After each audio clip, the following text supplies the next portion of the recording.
Hello students, welcome to GRD classes. आज के lecture में हम डिस्कस करेंगे chapter number 4, that is magnetic effects of current. तो अब आज के चैप्टर में जो हम पढ़ने जा रहे हैं, तो सबसे पहला टॉपिक है दैट इज मैग्नेटिक फील्ड।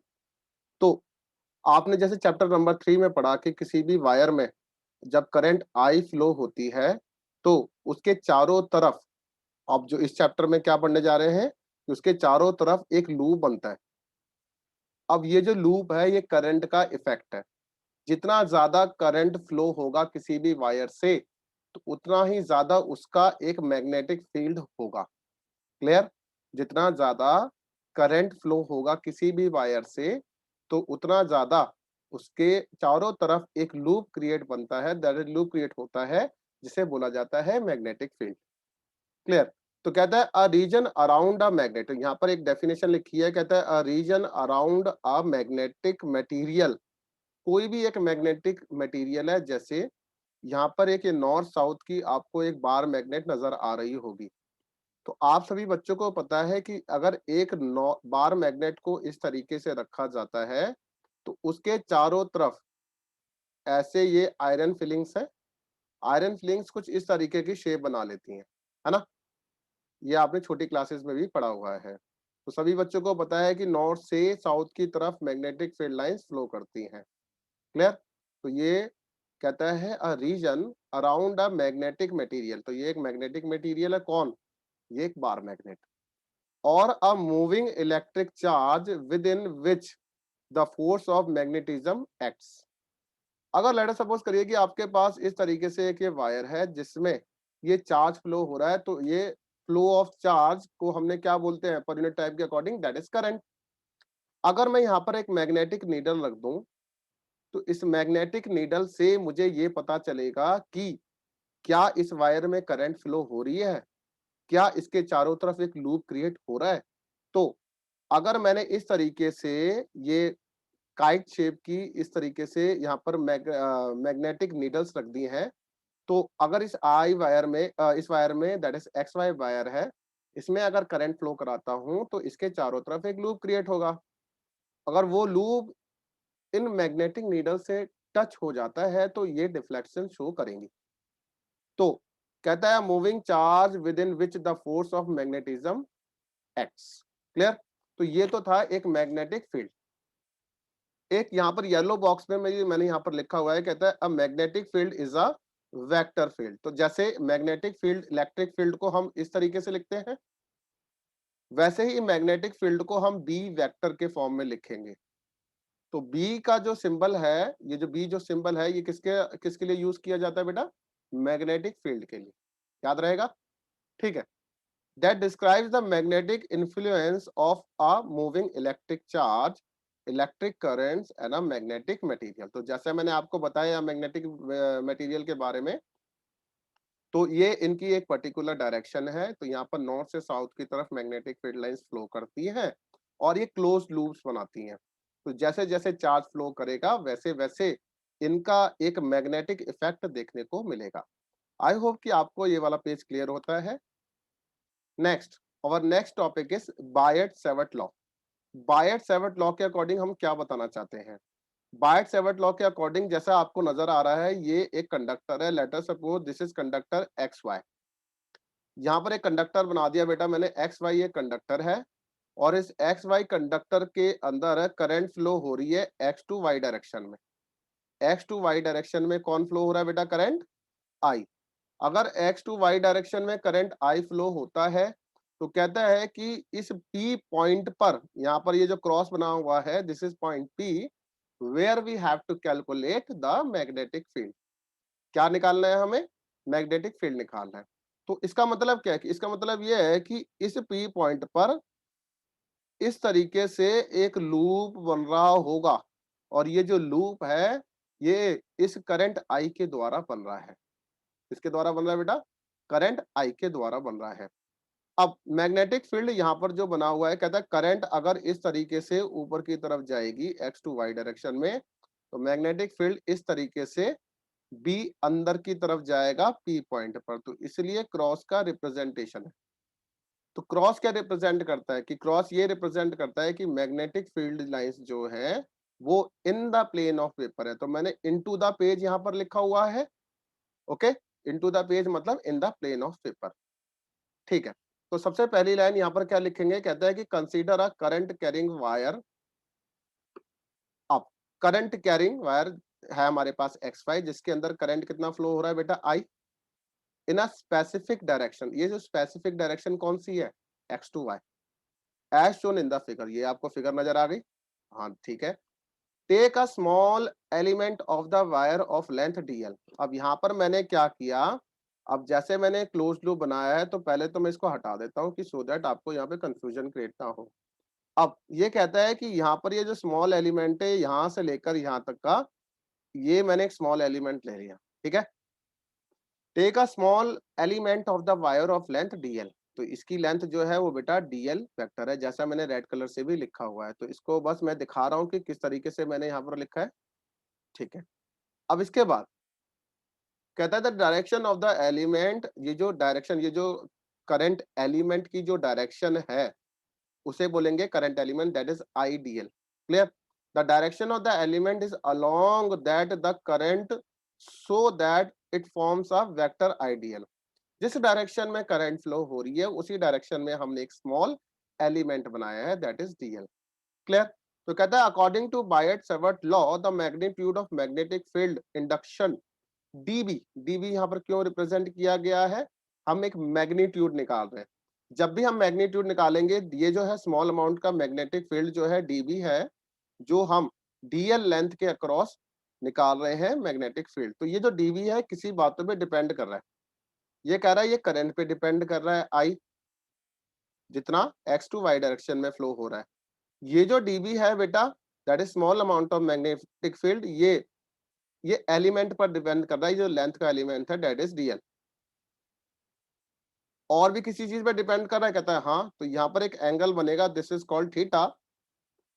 तो यहाँ पर जो डीबी है वो directly proportional to sine theta है।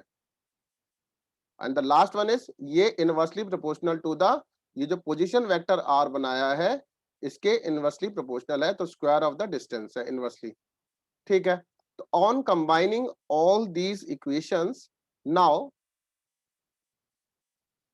कंबाइनिंग अबव इक्वेशंस, अगर मैं ऊपर वाली इक्वेशंस को कंबाइन कर देता हूं तो बेटा हमारे पास बन जाएगा DB directly proportional to I D L sine theta divided by are square. Clear, तो यहाँ पर जो डायरेक्टली का साइन हटेगा तो वो क्या बन जाएगा बेटा, देखिए, तो यहाँ पर डायरेक्टली का साइन हटेगा, जैसे हम कूलम्स लॉ में करते थे वैसे ही करेंगे। तो यहाँ पर के लिख देंगे, K I D L sine theta divided by are square. Okay, जैसे मैंने के को वहां पर इलेक्ट्रोस्टैटिक फोर्स कांस्टेंट लेट किया था, वैसे ही यहाँ पर मैग्नेटिक फील्ड में के की कुछ ना कुछ वैल्यू है।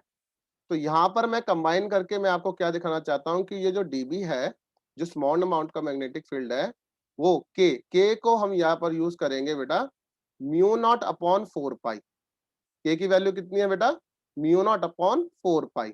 अब K equals to mu naught upon 4 pi है, तो यहाँ पर डीबी जो बन जाएगा स्मॉल अमाउंट का मैग्नेटिक फील्ड, वो mu naught upon 4 pi I D L sine theta by are square की बराबर माना जाएगा। तो ये वो अमाउंट ऑफ मैग्नेटिक फील्ड है जो हमें पता होनी चाहिए। ठीक है, अब इसके बाद, अब इसके बाद यहाँ पर एक और पेज मैंने यहाँ पर यूज किया है बायट सेवर्ट लॉ के लिए, कि मैं यहाँ पर इसकी वेक्टर फॉर्म लिखने की कोशिश करूंगा। तो सबसे पहले डीबी मैंने बताया small amount of magnetic field है, वो म्यू नॉट अपॉन 4 पाई है I D L sine theta divided by are square की बराबर है। क्लियर, अब आप सभी बच्चों को पता है कि A vector cross of B vector जो होता है वो ए बी साइन थीटा की बराबर है। ओके, ठीक है, तो यहाँ पर साइन थीटा नजर आ रहा है, डीएल नजर आ रहा है, करंट आई तो कांस्टेंट है यहाँ पर। लेकिन मैंने क्या करा, इस वाली इक्वेशन को mu naught upon 4 pi I D L sine theta यहाँ पर आर से मल्टीप्लाई कर दिया और नीचे आर से डिवाइड कर दिया। अच्छा, तो अब मेरे पास एक इक्वेशन बन गई यहाँ पर कि ऊपर मुझे एक चीज नजर आ रही है यहाँ पर कि D L R sine theta को मैं किसी ना किसी तरीके से लिख सकता हूँ। तो कैसे लिखूंगा मैं? तो अगर मैं D L D L R sine theta लिख दूं, ठीक है, तो इसको मैं क्या लिख सकता हूँ बेटा? डी एल क्रॉस आर लिख सकता हूँ, क्योंकि A cross B A B sine theta है, तो dL cross r dL r sine theta के बराबर माना जा सकता है। तो यहाँ पर जो डीबी बन जाएगा, तो बेटा वो बन जाएगा म्यू नॉट, ये वेक्टर फॉर्म बना देते हैं अब इसकी, तो mu naught upon 4 pi I D L cross of R और डिवाइडेड बाय आर क्यूब। तो इस तरीके से मैं मैग्नेटिक फील्ड की डायरेक्शन को मेजर कर सकता हूं कि वो किस डायरेक्शन में, इनवर्ड्स है या आउटवर्ड्स। तो यहाँ पर मैं एक आपको एक जैसे मैंने अभी बनाया है ये, अगर एक्स वाई कंडक्टर है, करंट कैरिंग कंडक्टर है और इसमें करंट आई फ्लो हो रही है एक्स टू वाई, करंट कैसी फ्लो हो रही है? एक्स टू वाई डायरेक्शन में। तो याद रखेंगे कि यहाँ पर अगर करंट ऊपर है तो ये बेटा थंब रूल के अकॉर्डिंग करंट जो है ऊपर की तरफ है, और ये this is called X to Y, तो आपकी जो फिंगर्स है वो इस तरीके से कर्ल करेंगे अंदर की तरफ।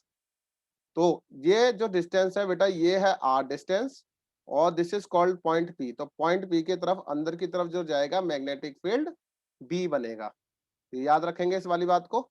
अब वो कहता है कि बाई चांस अगर करंट ऊपर से नीचे की तरफ आ रही है, वाई टू एक्स डायरेक्शन में आ रही है, तो भी नहीं घबराना। तो बेटा ये जो पी पॉइंट है, इस पी पॉइंट के अंदर क्या बन जाएगा कि जो मैग्नेटिक फील्ड होगा उसको डॉट से रिप्रेजेंट करेंगे। तो यहाँ पर था क्रॉस से, क्रॉस मतलब magnetic field line inwards, and dot मतलब मैग्नेटिक फील्ड लाइन आउटवर्ड्स। तो ये वाली बात आपको याद रखनी है, ये आपको इसलिए याद रखनी है क्योंकि वो करंट की डायरेक्शन आपसे पूछ सकता है। नेक्स्ट, अब main features of Biot Savart's law, क्या समझ में आया बायट सेवर्ट लॉ से? सबसे पहले मैं आपको बताना चाहूंगा कि आपने कूलम्स लॉ पढ़ा था, K Q one Q two divided by are square, और 1/4 pi epsilon naught Q one Q two by are square पढ़ा था, है ना? वैसे ही अब आपने मैग्नेटिक फील्ड का पढ़ लिया, के कितना, I D L sine theta by are square, and you know that K जो है वो म्यू नॉट अपॉन 4 पाई है I D L sine theta by are square है, ठीक है। अब यहां से मुझे फर्स्ट पॉइंट देखते हैं, कहता है Biot Savart law is similar to the Coulomb's law in electrostatics. क्यों? क्योंकि वहां पर भी इनवर्सली प्रोपोर्शनल टू आर था, यहाँ पर भी इनवर्सली प्रोपोर्शनल टू आर है, तो ये थोड़ी सी सिमिलैरिटी है दोनों के अंदर, तो इसको ध्यान रखेंगे। The law is applicable for, अब यहाँ पे सेकंड पॉइंट है, कहता है the law is applicable for very small conductors to which carry current, ठीक है ना?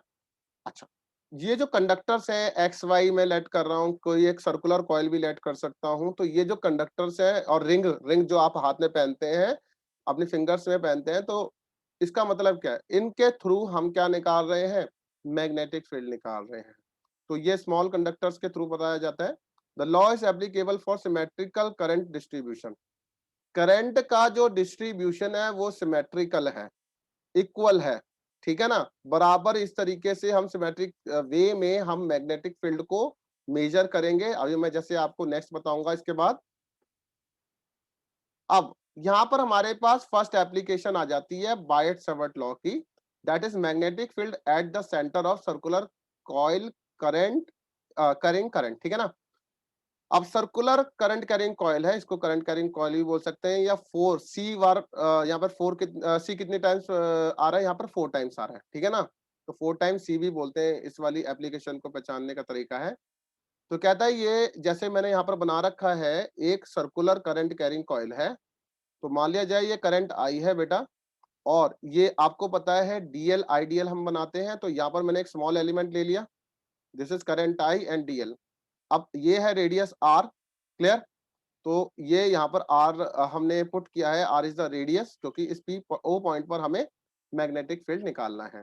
तो अगर करंट ऊपर की तरफ जा रही है तो बेटा यहाँ पर क्रॉस मैग्नेटिक फील्ड बनेगा ऊपर, तो यहाँ पर जो मैग्नेटिक फील्ड की अमाउंट होगी दैट इज डीबी बनेगी, क्लियर?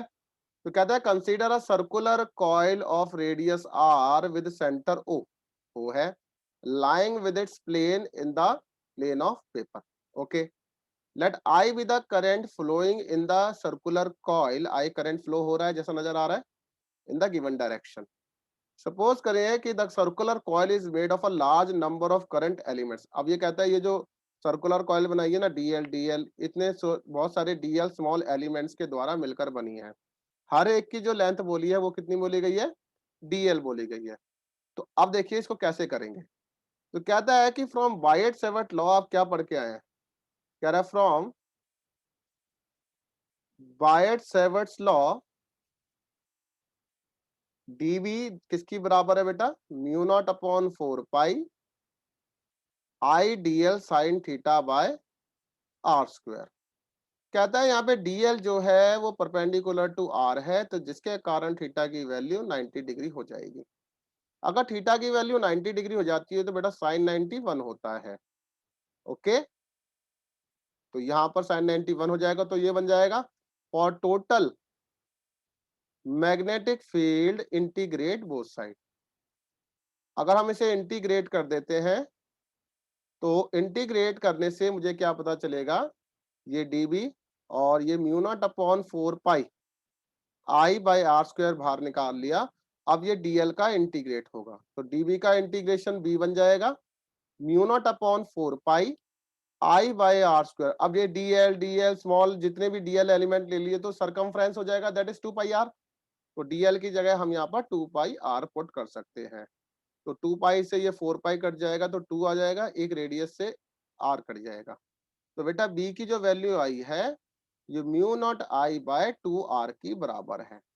आई होप कि आज के लेक्चर में हमने जैसे बायट सर्वट लॉ और मैग्नेटिक फील्ड के बारे में डिस्कशन किया वो आपको क्लियर होता है। अगर कोई भी डाउट है तो please contact to me. Thank you very much.